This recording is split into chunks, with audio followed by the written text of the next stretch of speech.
How do you deal with high-ticket chargebacks? This is one of the most common questions that I get when it comes to high-ticket dropshipping. Welcome back to the channel, everybody. If you are new, please subscribe. Helps me out a lot.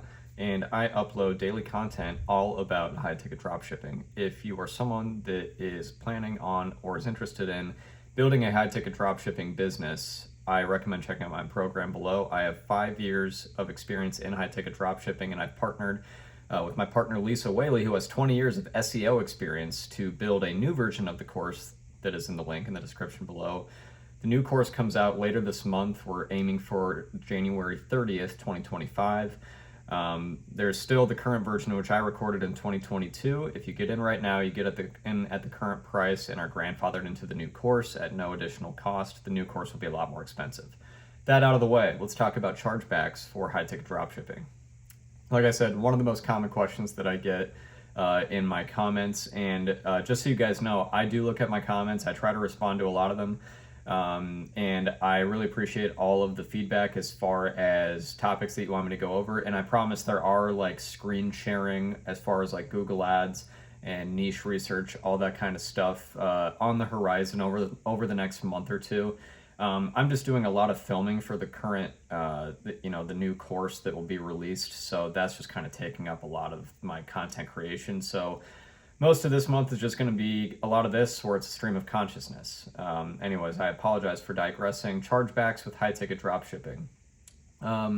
In my experience, they are incredibly rare, and that's the good news. But the problem is when they happen, they suck, and they suck a lot. It has happened once to me. Out of thousands of orders, out of thousands of customers that have ordered from my businesses over the years, I have only ever dealt with a single chargeback, and it was in the realm of just under $8,000 that I had to forfeit. It was just poof, it's gone, and there's nothing you can really do to get it back. So I'll describe that situation first, and then I'll kind of give my perspective on how you can avoid it happening in the first place, as far as like getting ahead of what looks like kind of a fishy order or an out of the ordinary order on your store.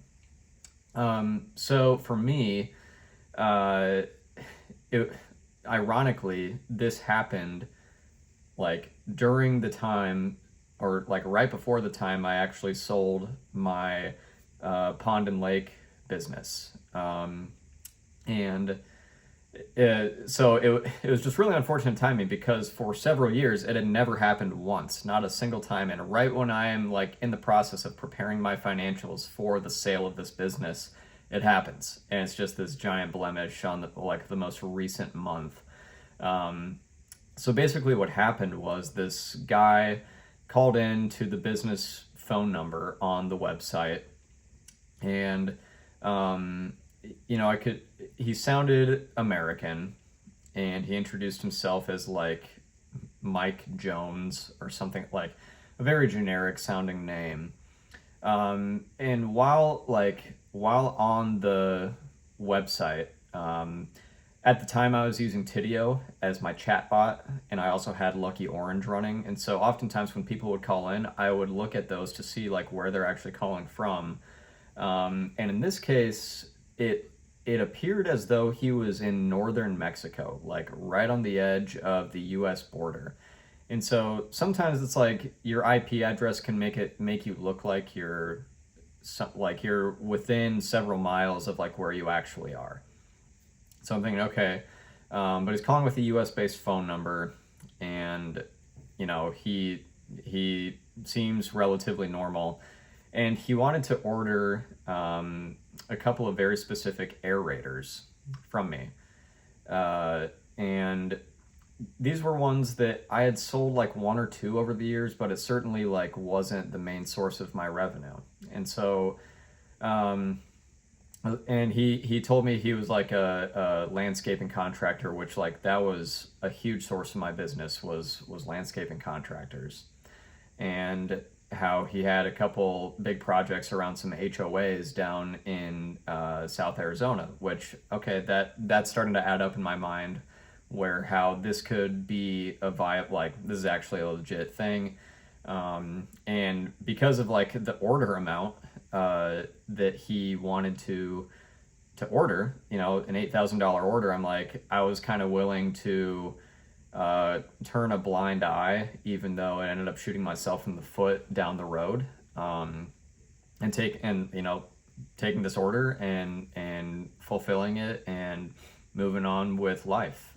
And so I moved forward with the order. Well, about a month later, I get a call from the supplier of this particular aerator, and they're saying, we've got some bad news.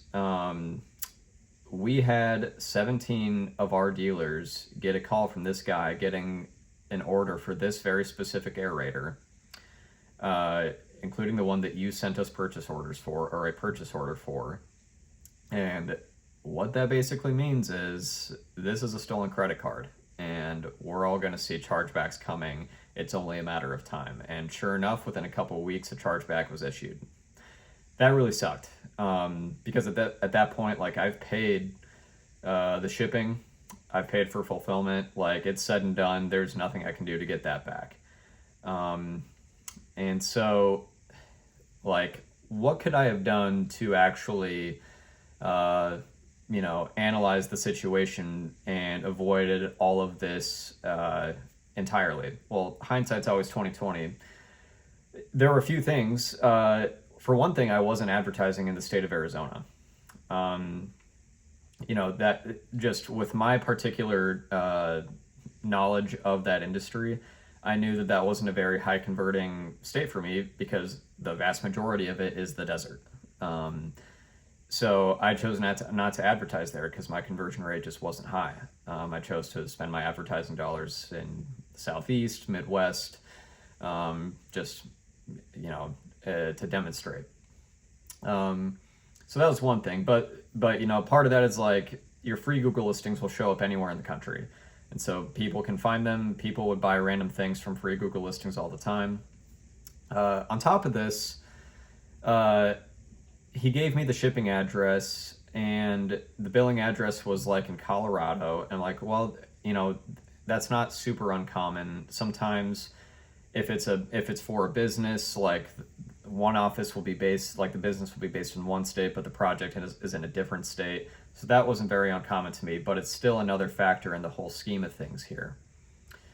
On top of that, the actual shipping address, I should have looked it up, because it was a warehouse with no body of water in sight. It basically looked like a distribution center. And so what we concluded from all of these little clues here was that these were ordered with stolen credit cards. They were shipped to this facility, and they were smuggled across the Mexican border to be sold in Mexico for way more. So crazy situation. And again, this was the only chargeback that I ever had to deal with, luckily. And so I hope that kind of gives you an idea of in that particular situation, what should I have done to, further analyze this? Well, for one thing, if you ever sketched out about a particular order, maybe it comes from a part of the country that is really uncommon. You're not advertising there. Maybe it's a product that you're not advertising. It's just kind of out of the blue. For one thing, Shopify does a really good job of detecting potential fraud. They'll look at things like the IP address, billing address, whether or not a credit card verification was used, and they'll give you low risk, medium risk, high risk of fraud. So at least it initially will flag you automatically. It'll be hey, you should probably check this out, in case this happens to be fraud and you end up in a situation like me. If you're in that situation where something looks suspicious, and in general, I recommend looking at every single order that comes in. It's not like you're getting thousands of orders a day. I mean, if you are, you're in a really good spot. The volume isn't too high to where you can't take a look at every single order and make sure everything lines up. So Shopify gives a really nice fraud analysis. So it'll tell you all the things match up here. There's a low risk of fraud. But again, if something just seems fishy, maybe you interact with the customer over the phone, you if you have some common sense about you, you're going to know when your bullshit rater is kind of ticking a little bit. So if that's the case and you're in doubt, what I highly recommend is reaching out to the customer, and just verifying a lot of things like what is this going to be used for? I mean, don't ask it like in that route of, I'm just curious, is this for a project? Or it depends on what you're selling. And you can tell them like, our system flagged this as potentially fraud. This is why. I'm just wondering if you might be able to explain why that is. And if you're really in doubt, you can say, we'd like to do business with you. I think our system is having a problem with this form of payment. Is there any other form of payment that you can provide? And most common, like in almost any situation, I recommend either a wire or a check, because chargebacks can't be issued on those. Once the cash is in your money, or once the cash is in your account, it's a way different situation from when if a stolen credit card is used, because they can't just like take it back from you. So that's a piece of it. At the end of the day, it's like every situation is going to be a little different. But my strong recommendation, just having learned this hard lesson myself, is if an order seems fishy at all, even if it's a big order and you're like, man, I hope this is real. Like, I really hope this is real. And I'm like willing to kind of use my suspension of willing disbelief, or willing suspension of disbelief, to just like let this revenue sit there so I can have this money.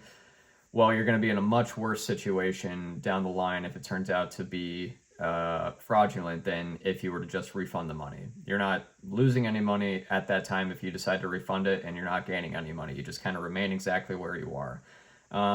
So I guess my biggest piece of advice is to just be as pragmatic as possible when you're actually analyzing the orders that come in. Again, I have served thousands of customers in my time. This was the only time that this ever actually happened. So the good news is it's extremely rare, and most of the time you're actually dealing with really kind people that are just looking to have value provided to them through your customer service. They're just they've got their own stuff going on, they've got their own lives going on, and your product is something that they need in order to help them out with that.